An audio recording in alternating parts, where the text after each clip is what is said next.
Retail sales are heating up just in time for the holidays, and economists are buzzing. October brought us a 0.4% rise, and while that might seem modest at first glance, it's a powerful indicator that consumers are still spending, and spending with confidence. But as we dig deeper, this story becomes more than just a statistic. What's fueling this growth? And perhaps more importantly, is this a holiday miracle in the making or a fleeting boost? Let's unravel the numbers and find out what's really driving this momentum. As we approach the holiday season, retail sales take center stage as a vital gauge of economic health.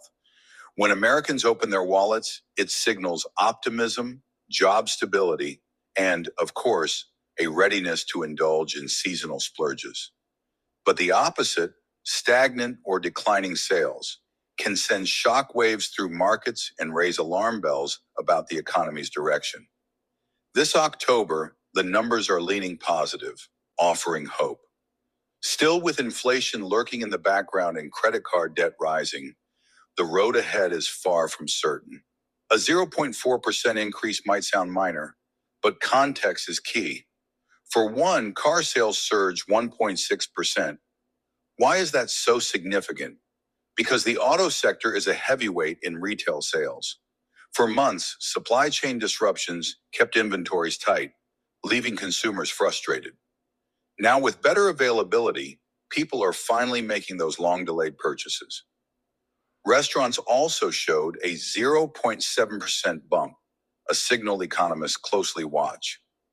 Dining out isn't just a treat, it's a confidence barometer. In tough times, it's one of the first expenses people cut. So this rise hints that many consumers feel secure enough to splurge on an evening out, a reassuring sign for the broader economy. Why are consumers still spending, even as costs rise? It's a mix of factors. First, the job market remains resilient, with unemployment holding at near record lows. This stability gives people the confidence to make bigger purchases or spend on experiences. Second, wages are climbing, albeit slowly. Even a modest bump in income can make a difference, especially when paired with easing inflation on some goods. Finally, there's pent-up demand. Think about cars.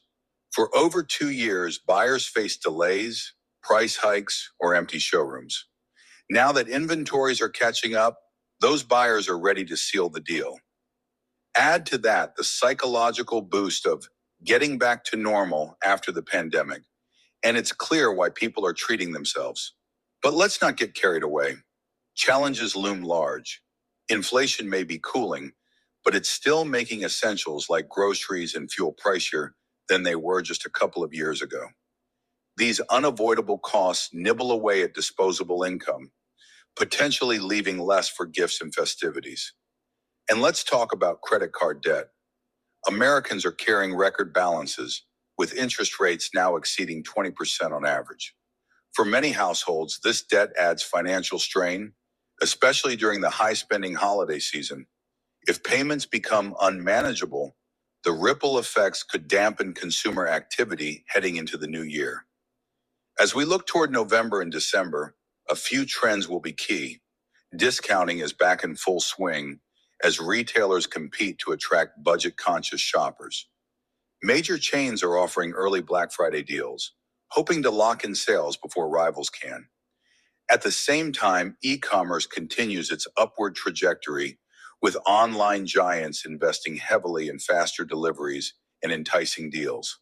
On the flip side, shrinkflation, where products get smaller but prices stay the same, is testing consumer patience. Shoppers are more discerning, seeking value in every purchase. The result? Retailers must be creative and strategic to keep customers happy. So, what's the big takeaway from October's retail surge? It's a hopeful sign, no doubt, but it's not the whole story. The true test will come as the holiday shopping frenzy begins in earnest.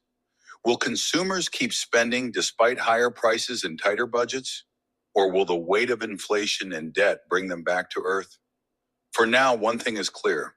Americans are still showing up, whether it's at car dealerships, restaurants, or their favorite shops. That's good news for the economy as we enter the critical end of year stretch. Do you think this spending momentum can carry through the holidays, or are we in for a slowdown? Join the conversation in the comments below.